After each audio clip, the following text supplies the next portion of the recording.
Alam mo ba, kapatid, ang buhay natin, kung wala ang Diyos sa buhay natin, sabi ni King Solomon, man without God is meaningless.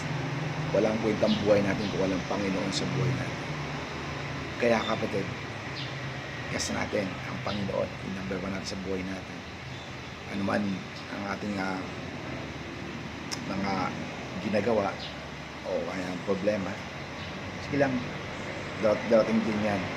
Dahil ang Panginoon, hahawakan natin ang mga salita niya, ng palatayahan natin, at huwag tayo matakot sa lahat ng mga pagsubok dumating dahil may proteksyon tayo sa Panginoon. Sabi niya sa Psalm 91 verse 15, because He loves me, see the Lord of rescue whom I will protect Him by His name my name.